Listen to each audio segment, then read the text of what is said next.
Royce C. Brooks, Commissioner Precinct 1. Present. Marty Van Ravensway, Commissioner Precinct 2. There was a distant here. Gary Fickus, Commissioner Precinct 3. I'm here. J.D. Johnson, Commissioner Precinct 4. Constitutes a quorum. Thank you. Our invocation this morning will be delivered by Pastor Howard Caber from the World Missionary Baptist Church in Fort Worth. If everybody will please remain standing after the invocation for our pledges. Welcome, Pastor. Thank you. May we pray. Father in heaven, we come to you this morning giving you thanks, first of all, for the gift of life. We understand it was your mercy that allowed us to rise this morning. Father, we thank you for allowing us to be in this country where you say we can elect our leaders. And even though we vote, you have decided that these judges, this judge and these commissioners will be our leaders. And we give you thanks for your selection. Now, Father, they need your wisdom. They need your understanding for the great work that's come to their hands. Father, we ask you to give them wisdom and understanding in the areas they deal with, in public safety and highways and bridges, and dealing with the young, dealing with the old, dealing with the fiscals part of this county, and all the other things that you have called them to do. Give them unusual wisdom and understanding to where when decisions are made, somebody will say, it had to be God to give them that kind of wisdom for those kinds of decisions. Now, Father, we not only pray for the work that they have in this court, but we pray for the staff that you have given them to help them do this tremendous task that you've called them to do. Bless every one of the staff members with the same wisdom and understanding to do this work. Then, Father, we understand that each person in here has personal needs that only you can meet. And will you bless each one here? Bless our judge, bless our commissioners, bless our staff members, bless all the citizens of this county in a special way to where somebody will say one day, God has truly blessed us. In the name of Jesus and by faith in that name we pray. Amen. Amen. I pledge allegiance to the flag of the United States of America and to the republic for which it stands, one nation, under God, indivisible, with liberty and justice for all. Under the Texas flag, I pledge allegiance to thee, Texas, one state under God, one and indivisible.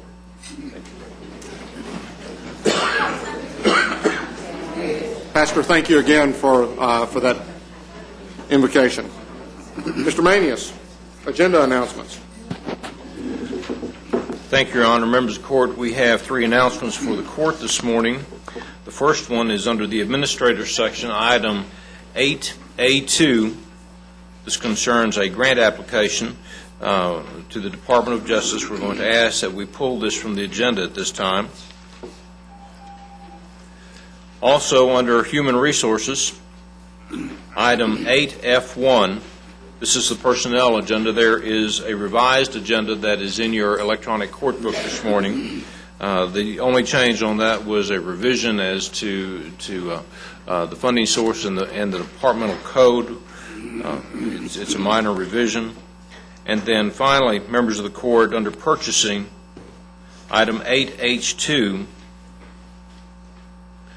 there is a revised court communication in your electronic court book this morning.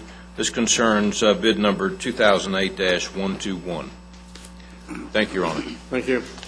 May I ask what is the reason for withdrawing the grant submission? That has been a request by the Juvenile Department.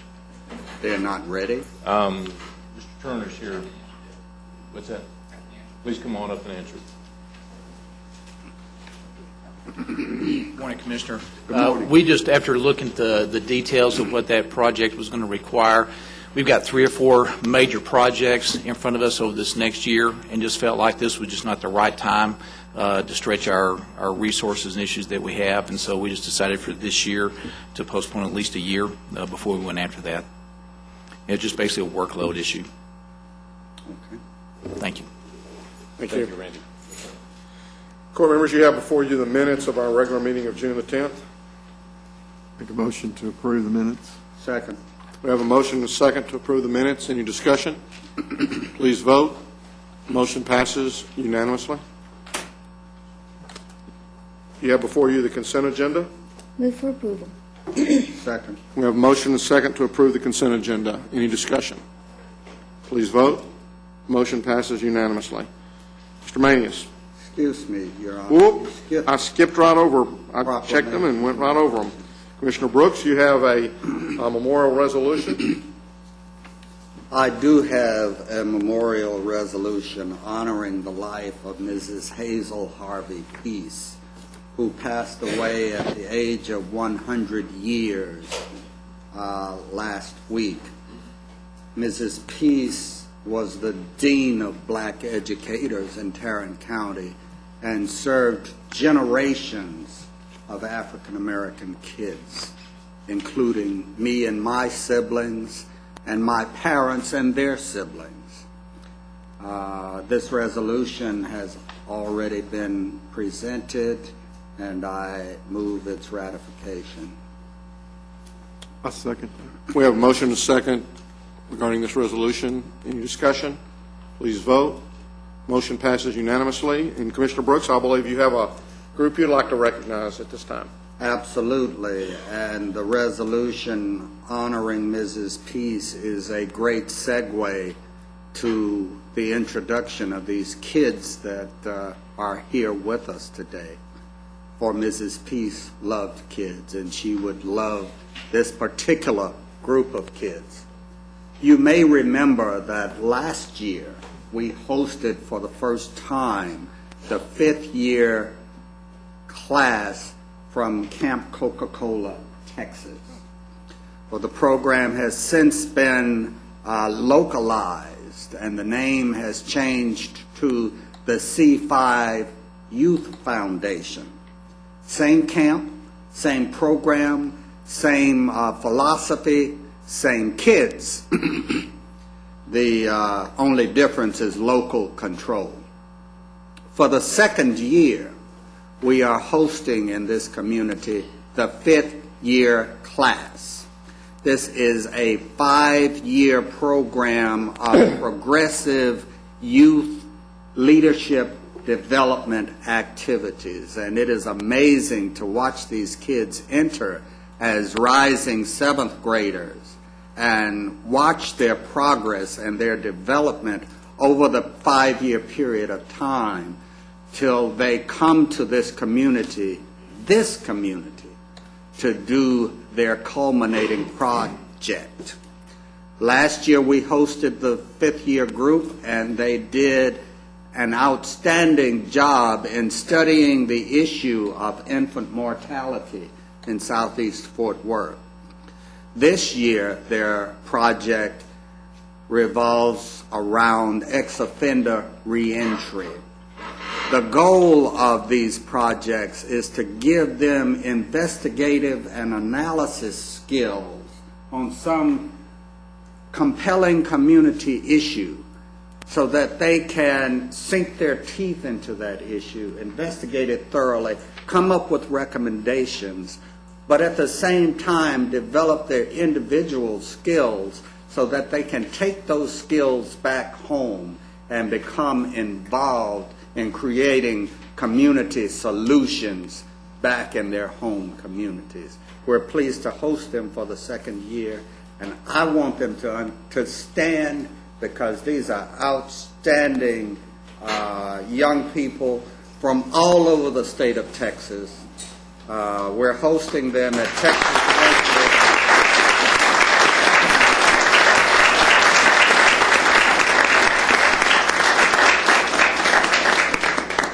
We're hosting them at Texas Wesleyan University.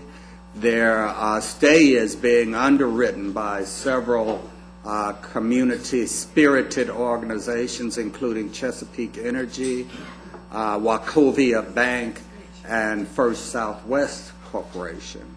They are being addressed by community members across the board in Tarrant County who are familiar with the reentry issue, including several county department heads.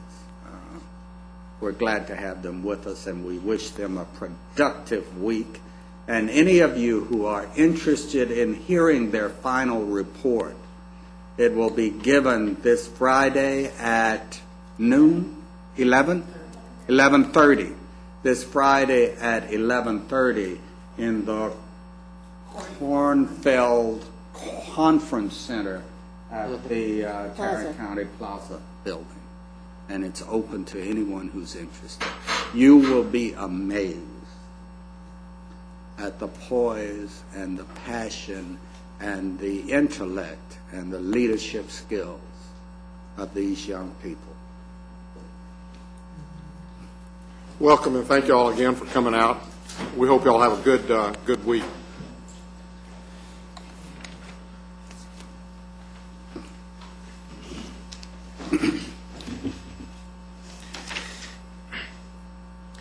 Your Honor, members of the court, we could go to item number 1 under the administrator section.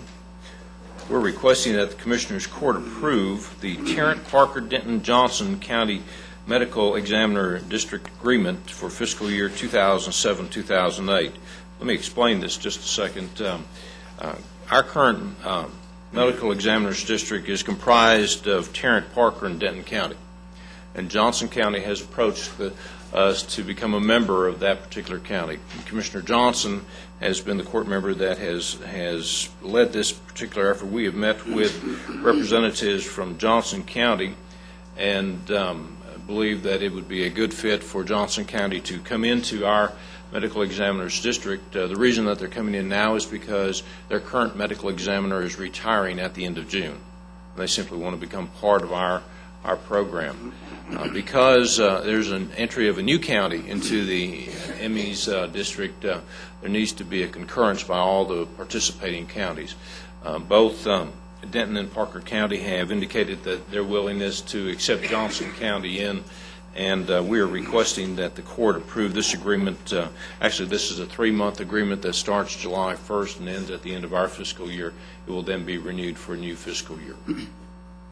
I applaud Johnson County for seeing the light, and I move approval. Second. We have a motion and a second. Any discussion? Please vote. Motion passes unanimously. Dr. Pirwani, thank you for being here today, and we appreciate your working that out and being a part of that discussion with Commissioner Johnson. Your Honor, members of the court, we could go to item number 3. We're requesting that the Commissioners Court approve an amendment, which is amendment number 1, to the contract of sale for the purchase of real estate. This is the St. Joe Hospital property between the Hospital District and SJG Partners, LP. What this change is to extend the closing date. Initially, it was a 75-day closing date from June 18, 2008 to they like to amend it to 105 days. They are currently in negotiations and believe that they'll have those negotiations completed within that 105 days and are requesting the approval of this amendment. Make a motion to approve. Second. We have a motion and a second. Any discussion? Just, do we have a realistic expectation that we'll be able to resolve the issues that are holding up a closing? Mr. Brooks, Robert Early and I met with representatives HCA about 10 days ago, and as a result of that meeting and how productive it was, we're making progress. We just need more time. And the seller was willing to accommodate the hospital district. This is an extension with no cost to the hospital district. Merely, and we still have in the contract, we retained in the contract and made that expressly clear to the seller that the closing, even on the July the 18th, is condition precedent on releasing those deed restrictions, because it does no good for the hospital district to buy a piece of property that it can't use.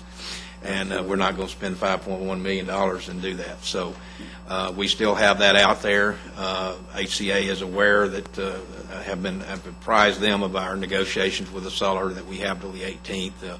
We're working on some other issues that are independent of the deed restrictions, and we'll get those resolved. So Thank you. I think we'll get there. Thanks. Thank you, Neil. Any other questions, discussion? Please vote. Motion passes unanimously. Thank you. Thank you, GK. Mr. Collins.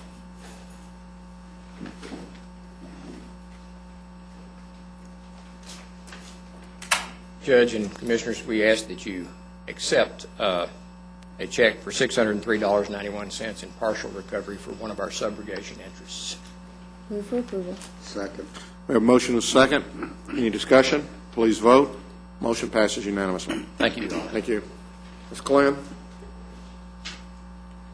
Move approval to receive and file the personnel agenda. Second. We have a motion and a second to receive and file personnel agenda. Please vote. Motion passes unanimously. Thank you. We have two additional items for the court. The second item, we're asking the court to approve organizational changes for juvenile services. As outlined in your court communique, Juvenile Services is requesting 3 project positions. If you recall, project positions are temporary positions that do have attached to them benefits, so that distinguishes them from other temporary employees.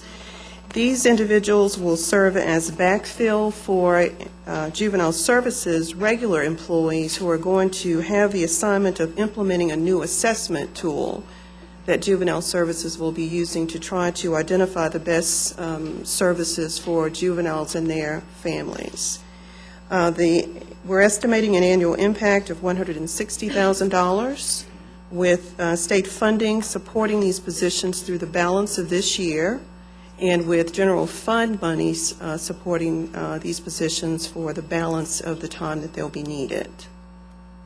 And do you have any anticipated timeline? I believe Juvenile Services is anticipating that this project will take between 18 to 24 months. What's the annual impact? The total impact we're estimating to be $160,000. That's the annual impact? Yes, the annual Okay. impact. Misunderstood what you'd said.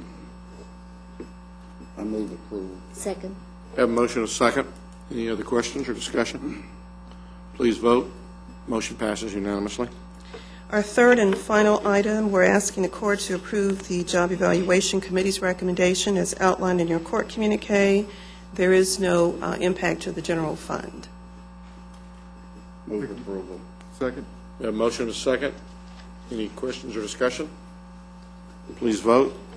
Motion passes unanimously. Thank you. Thank you. Ms. Brewer.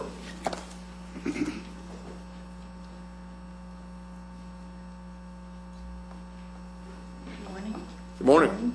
I have 3 items for your approval this morning. The first one is approval to submit a grant application to support Building a Healthy Nation Strategic Alliance for Health. This is a Centers for Disease Control grant to address chronic diseases and their prevention. Move for approval. Second. We have a motion and a second. Any discussion? Please vote. Motion passes unanimously. Our second item is approval of a professional services contract with Briar Oaks Computing to provide custom interface between existing immunization system and Medisoft software for the Tarrant County Public Health Department. This will allow us to do our Medicaid billing electronically. We cannot submit it manually anymore. Move for approval. Second.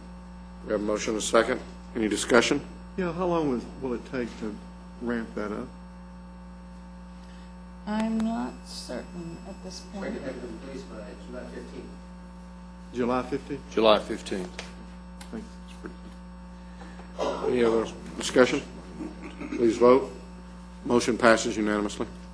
And our third item for approval is a professional services contract with Dr. Jose Linares for animal health and a pandemic flu workshop. Seems like an unusual mix combination. of expertise, but I move approval. Okay. Second. We have a motion and a second. Any further discussion? I got a question. Is the doctor, is he MD, veterinarian? Veterinarian, and this will be talking about what do you do with animals should there be a There's a number of pandemic diseases that are, It's one of our deliverables. A majority of epidemiologists are veterinarians. Really? okay, that's what I thought he probably was. But thanks. Any further questions? Discussion? Please vote. Motion passes unanimously. Thank you. Thank you. Lou, I have a question for you after court. Mr. Beecham, come on down.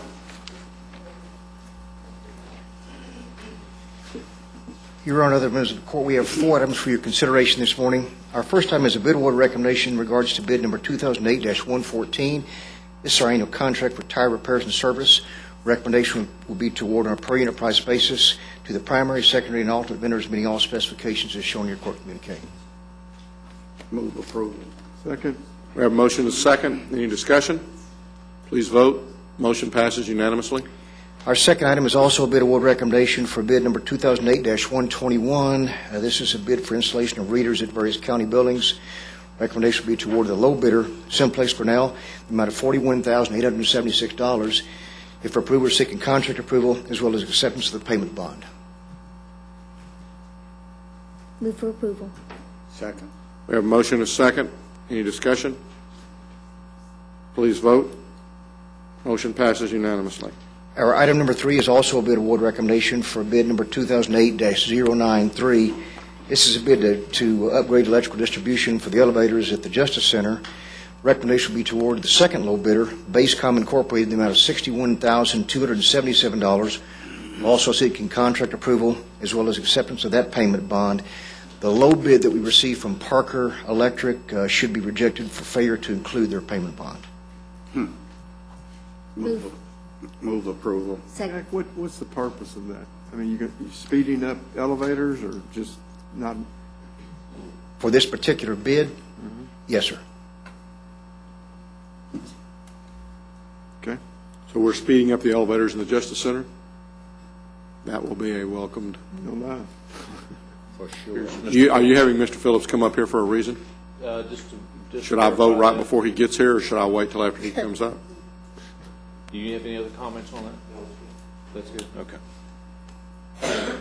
We thank you for the effort.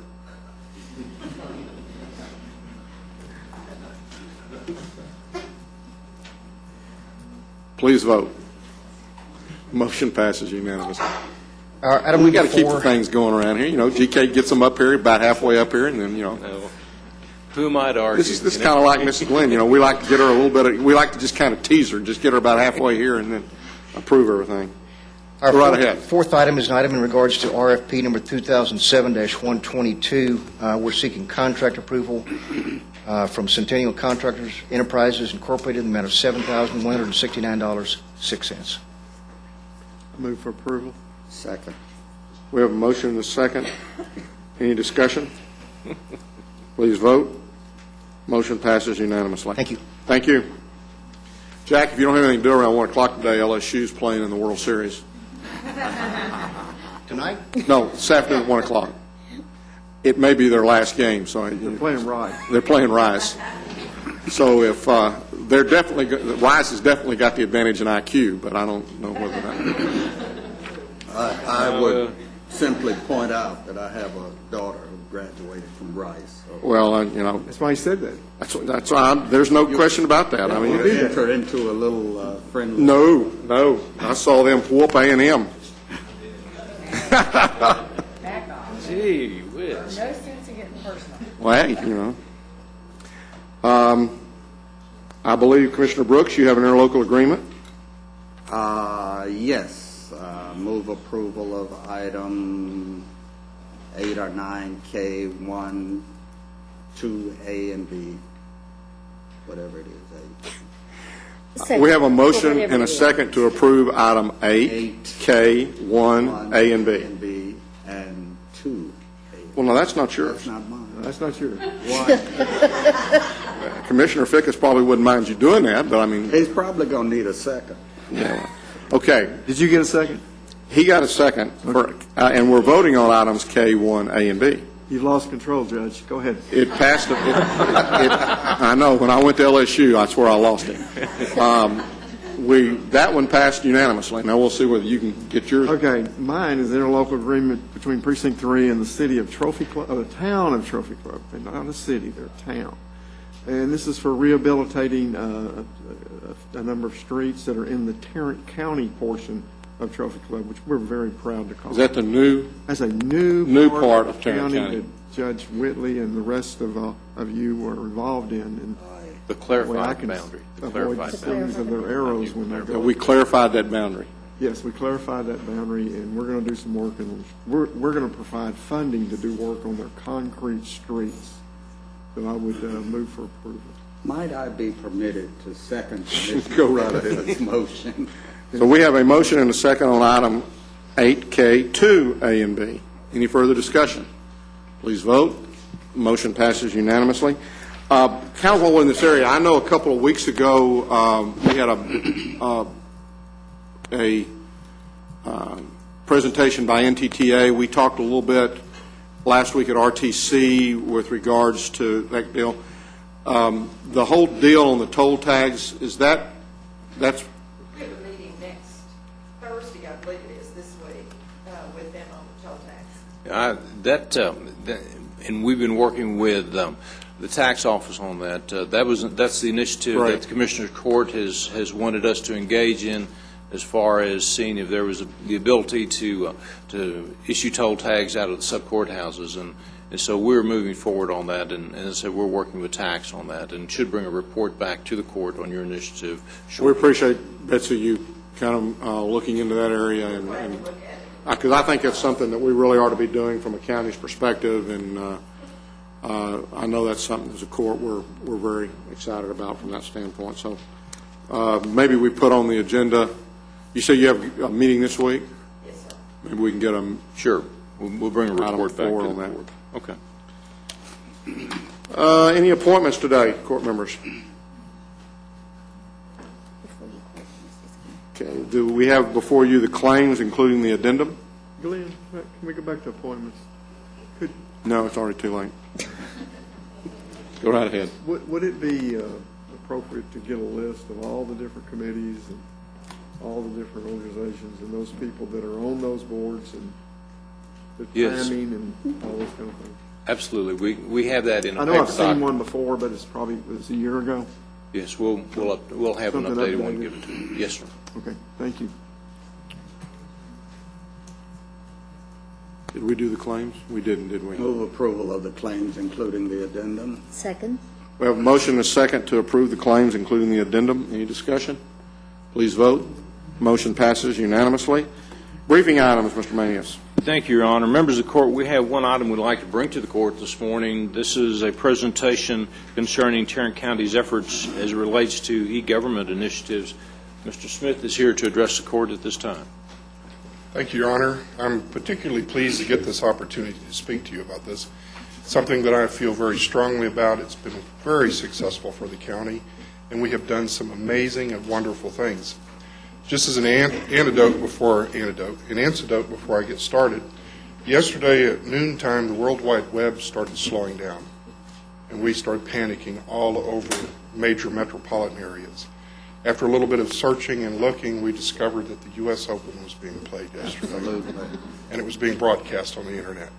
So it's an amazing impact that you see that's happening all over the world with the Internet. The first part of this that I want to recognize our chair, Commissioner Brooks, and our co-chair, Commissioner Van Ravensway, for working with us on eGov. It has been immensely satisfying and very conducive to getting this work done. And I would also say that it is a subcommittee of our IT steering committee. And I'm hoping that we can encourage more of those subcommittees to work with us on different projects that we have coming up. I was going to put all the initiatives that we had in the slideshow, but we'd be here for hours. And I know that's not what you want to know, so I put it as an appendix. There are 2 pages of initiatives that we have going on in the eGov and web-enabled government area, and they cover everything from health to public access to records, to tax information, which has been wildly successful. What I want to talk about is what's going to happen, because that's what I keep getting asked. And, you know, predicting in a crystal ball is very difficult to do. But fortunately now there are agencies within the federal government that are starting to collect this information, and they're starting to put out reports, and we kind of are going to get a lot of figures that we're not going to have a lot of background on, but I think we can come to some of our own conclusions, because I think it's going to drive the way that we think about how government's going to work in the future. 65% of all Americans and 82% of Internet users expect government services. That comes from a large survey throughout the United States and the world. 71% of those, they say they usually get what they want, but not all the time. What their biggest complaint is, it's hard to find. It's not very easy to use. So we're going to be working on that as we go forward. Of course, I threw this in here because now we're starting to compare with each other. You know, what do you really know in the world? And if you're not on the Internet, you really don't have all the information you need. Now, you picked this week to do this, didn't you? Yes, absolutely. The double-edged Internet. Well, we all hear the pros and cons and the ups and downs, the controversy. It's going to be going on until forever, because that is our new medium to be able. Now, I would have to be able to say this to you. In 1969, when I was 16 years old, when the astronauts landed on the moon, that's when I decided that's what I wanted to do. Of course, I think you can take a look at me and find out what my limitations were in that field. I'm way too big for it. But I decided to get involved on the engineering side of it. If we look at 1969 as a watershed year for the Internet, we've really only been doing this now 39 years, coming on 40 years. That makes it just an infancy for our technology. As a comparison, I worked with an executive the other day who said the only way I can understand what you do is to relate it to the home building industry. And every little piece that you do tells me how this is working.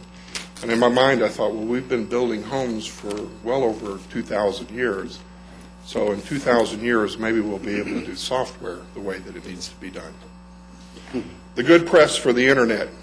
It's easy to read. You can see, you can come up with a lot of different things that we all believe is good, but at the same time, you're going to see the bad press. And, you know, there are examples of it. Anytime you have a new medium, it's unpoliced, it's out there, it can be used anywhere in the world, and I'm talking about anywhere in the world, for any different purpose, for anything from illegal activities to antisocial behaviors. But on the other hand, it's a tremendously powerful tool for us to get information out to the right people at the right time. So what is the big picture? 116 million American adults are online, 61%. That's amazing, and it's growing every day. This is even more amazing. 35 million children are online, including 78% of our teenagers. There's the new age of the Internet. In talking with some of the people who fall in that category of teenagers or college students, most of the things they do now, they do on the Internet. They do their classes, they can take tests, they can travel, they do it on their iPods. They are tremendous users of information, and therefore I think the next wave, the next generation that's going to follow us and how they use this and what we're doing. I think it's particularly good to note at this point that this group working right now in eGov are looking at that. We're starting to deliver services that they'll be able to use at a later time. 64 million to 70 million people are online on any given day. That's amazing. Of course, that also says something about, well, what are they using it for? Because they probably are at work. So there raises questions when you get these kind of figures, but at least now we're starting to collect them.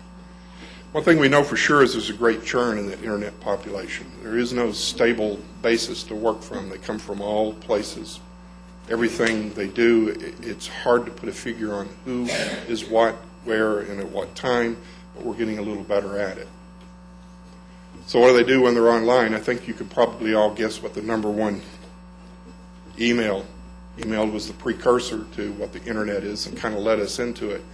And it is very high up there. And of course, I know you're running through all these figures as you go along. And the news is what we look at. As I said yesterday, I think the U.S. Open was very popular in metropolitan areas. And I'm glad to see that Tiger did win it. I thought that was an exciting win there. That's a personal note. Of course, we're going to skip over the one surfing for fun, because I think that is probably going to diminish in times. But people are doing work research, and they're doing more of it. This information that I have presented here today came from research on the internet. Political information.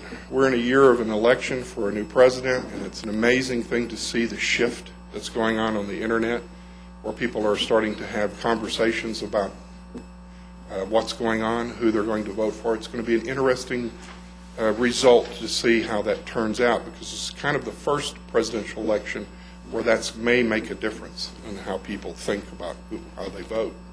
And of course, what we're interested in is where those government websites fall. Well, we're in there at 9%. We're not quite as much as banking, but we're definitely ahead of a number of other issues. The one that I find particularly interesting is only 4% of the people are creating the content. There's a lot of usage out there, but there's only 4% creating content. That tells me it's a very limited group who are deciding what we get to see and what we get to use. And I think that needs to change tremendously, and I think it needs to be an action that we all need to take. So what are the findings here? Well, some of these are pretty obvious, and I'll skip through them pretty quick. People are using email to enhance their connection and communications. We know that. We do it every day. That's a no-brainer for us. Well, the other thing, too, is hard to nail down. As I said, there are so many different people who use the internet differently. It's hard to come up with a group who does one thing consistently because they fall in so many different categories of people. But there is something that is taking a trend, a personal outlook. And that means people are using it to become educated on issues that they're interested in personally. And I think the most amazing thing is it's developing a social environment. You're familiar with Facebook and MySpace and all these things that are becoming somewhat of a social arrangement between people who are not in the same place. And of course, this is fraught with problems and rewards at the same time. And among some companies now, they're trying to introduce that kind of communication, social environment, online among their employees. We're kind of waiting to see how that turns out. Well, we ask people, how does the internet help you in everyday life? I think you can probably see that. And we're interested where this falls. And probably this one too. The government for us is what we want to be able to get in there and get higher, and we're running neck and neck with jobs and health. And of course, staying in touch with our friends and family and our hobbies, shopping is going to probably lead that way the whole time. Well, here's some facts for people using the internet more seriously as they gain experience. The more you're out there, the more you want to learn, the more places you go, the more things you become interested in, the more educated you become, the more questions you ask, the more answers you need to find. It's a cycle that goes on every day. So their work use grows. I see this every day with my employees and people I work with. They're more knowledgeable about things faster because they can find answers quicker with this little thing called Google. Their variety of activities expands. They perform more transactions. I do most of my banking online now. I don't know how many other people do, but I expand every day into using these services. And I find that email content is becoming more consequential and less personal. It's becoming more businesslike, and people are staying away from the emotional part of transacting emails to each other. So I put this little mark here because there's a lot of busyness on the screen, but we really want to know where are government sites falling into the growth for activities on people. And, you know, it's really pretty high up the list. If you'll notice that email was the number one thing that people used the internet for, you'll see it's down towards the middle. I think we've saturated that. So now we're starting to saturate new areas. Of course, we're all familiar with eBay, so auctions are ruling right now on the internet. I think that's more of a hobby interest than a need. People are finding and buying things that they can't get in other places. Of course, they use the internet more seriously as they gain experience. Whoops, I went the wrong way, sorry.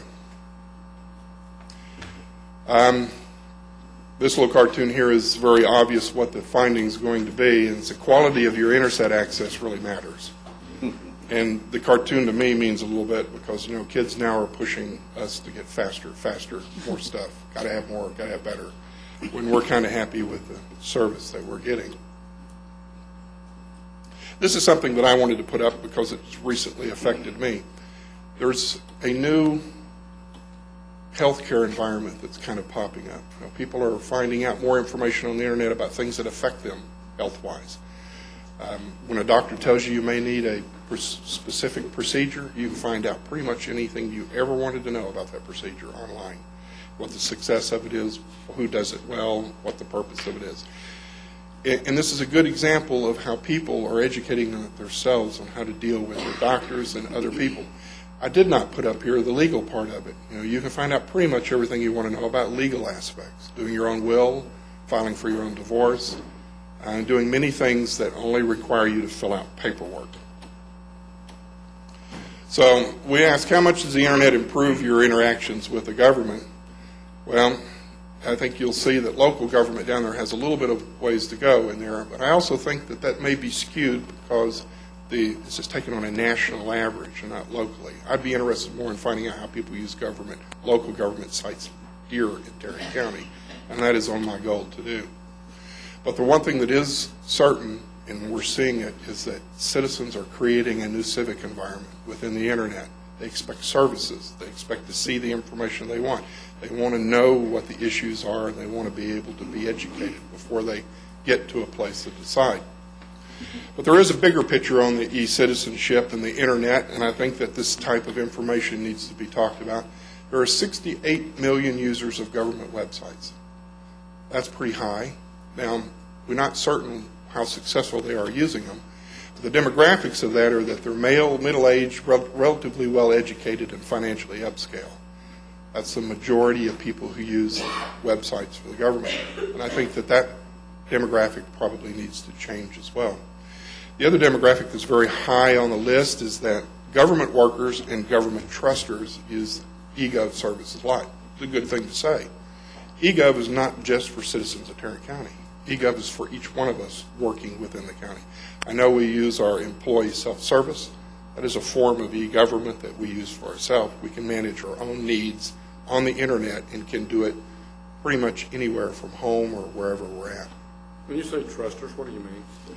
Trusters, because of privacy, we have a number of people who think the government may be collecting information on them when they use the site, so they're hesitant to log into it. That just takes time for them to overcome. Of course, there is a digital divide. It is there, and it has to be solved in order for this to become pervasive in our society. It takes a computer, it takes access, it takes means, it takes education, and I think that that needs to be addressed as we move along, too, in order to make this generally acceptable. Although I would contend that after just 15, 20 years, 30 years of use for the internet, that this will solve itself as time goes by. That more people, the demand for services will mean people will have more access. I'm just not certain how it will work out. This shouldn't surprise anybody in this court. Half of non-users want to stay that way.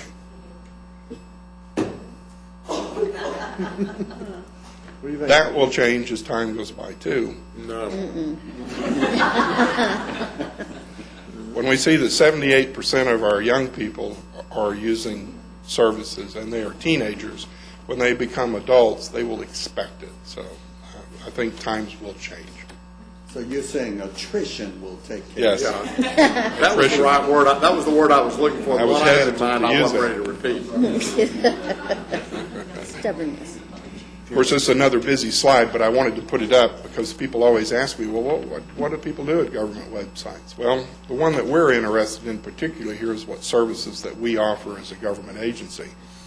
But I was amazed when I read this figure that 77% of the people go to get tourism and recreation information. Maybe that's just the way that we build our sites. There's a lot of questions that come when you find this kind of information. So I pulled up the U.S. Department of Labor where it says, this is probably the most difficult site that I have ever tried to use in my life. But surprisingly, when you look at their statistics, this is the #1 area that is used for publication of research papers. There's a lot of other information that's out there. On the other hand, this is one that's available for FirstGov, and it's really easy to use for a federal government site. The most amazing thing that's on this site are these two areas here. They are treating people as customers when they don't really react internally the same way. So they are thinking outward, not necessarily inward, and they're interested in getting your comments. I'm not certain they listen to them, but they're also interested in taking your survey. Specifically, I deal with the IRS lately, and I don't find them very interested, in my opinion. That hadn't changed over 30 years. Yes. Yeah. I pulled up the Dallas one because I was interested in the travel part of it, and guess what? You know, as far as eGov services is an example of validating this, they're really kind of more interested in you seeing first about their culture and local resources. And you see down under frequently used services that there are some things that would fall into eGov, but it's not defined that way. So those statistics seem to hold true. I couldn't use our site because we have an eGov site, and it has specific things on it that you can go directly to. So the rise of e-citizens, 42 million researched a policy at any given time, 23 million sent comments to websites, 14 million gathered information to help them cast a vote, 13 million participated in organized lobbying campaigns on the internet. 13 million. That's not a whole lot, but it's still 13 million people. How people rate these sites? Well, once again, the federal sites seem to do a little better, but I think that's a predominance of people who are in the survey. But at the same time, our and local sites have a very high rating on how good they are, a very low rating on poor. So that's very encouraging. I think Tarrant County would show a little bit higher rankings than that. So I went ahead and collected this information because it really projects a future, and I think it's important that we talk about that. There's a fourfold increase in internet use for political information in the last 2 years. What does that mean for the future? Well, I don't think we're saturated. I think people are going to want to know more information about the places they live in. One thing that's interesting is that as this medium matures, the traditional news sources are taking over. They're trying to manage the information that you get to see. The great thing is the internet's not manageable. So if you want to find a different opinion, you can find many different opinions. This one's kind of striking. I'm not quite certain what to make of it. The youth audience is growing every day, but there's not any new voters showing out of it. Maybe they're not old enough to vote yet. I don't know. Or maybe they're waiting to be able to vote online. I'm not certain, but we're going to watch this to see how that goes. People who are looking online to confirm their choices about utility increases or anything that affects them, they can find information to confirm the choice that they're going to make, either negative or positive. It's all there. What's happened in the last 2 years is that political organizations are becoming very big winners in this because they have found a way to reach people and influence their thinking and collect money, and they're becoming very aggressive at that. I've been contacted by email by a number of different groups, and I've also been called on the telephone. So I know that that is growing personally. 88% of our local officials use email and the internet in their official lives, 61% to communicate with citizens, and 81% say that email gives them a better understanding of political opinion, but they don't really see any new pockets. 2/3 of our officials think email use is modestly effective, 35% receiving end of lobbying campaigns, but they all, pretty much 100%, say that phone calls matter more. So I went and looked at a little bit different information. I looked to see where the question was on what are you going to use for your next search of government information. And the answer is online, phone call, visit, and letter, in that order. So you can see 60% are going to go online next time they need information. I think that validates every direction that we're taking at Tarrant County. And the other thing is the phone call becomes less important. I think it's because they can't necessarily reach the place they want to go as fast as they want to go. And they can always find online information. We talked a little bit about privacy. Of course, that's a big concern. You know, the contradiction is that we're all concerned about privacy, but we do so many things online that we trust people. Inherently, I think people don't trust the government for collecting information in different ways, but I think that barrier is coming down. And what we have to do every day is win the trust and show them that these services are good. It takes time, and the most important part is, in Tarrant County, is to educate. What can you get? Where can you get it at? What is available online? And is that information good for you to make a decision? Now, particularly for us, we've gotten through all those statistics. What kind of factors are we facing here in Tarrant County? Well, we need a new, more powerful internet presence. We're working on that. You may see that our website is taking a little bit of a hit.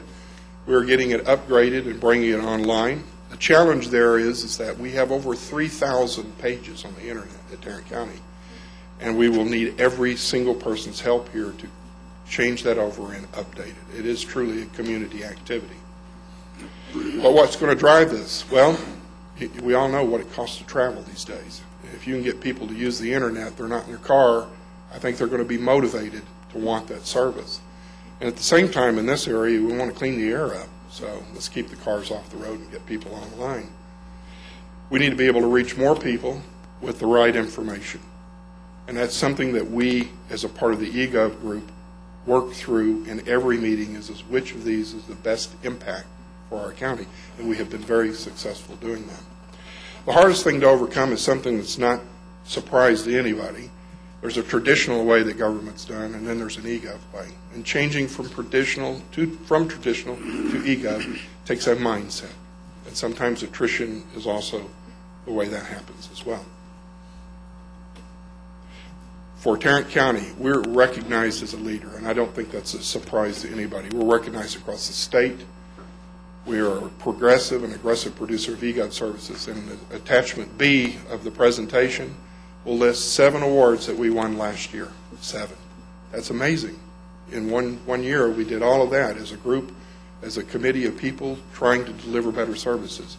I know our tax department, I saw Betsy sitting here earlier, she will tell you that we're saving millions of dollars, and it's hard to put a figure on right now. How many hours people save, how much time they don't drive, when they're not in their cars, what kind of services that they're using. But we're working on that. And we need to work closer with the community to find out what will make the biggest impact to get them here online to do business with us. As you know now, I'm standing here and we're broadcasting this out over the internet. So they can hear this presentation from their house without being here. That's a great benefit. That documentation for those and that list, we have everything from tax across the board. It just covers everything. People are very anxious to be able to reach the people in the county. So who's the winner for this? Well, of course, the citizens of Tarrant County is.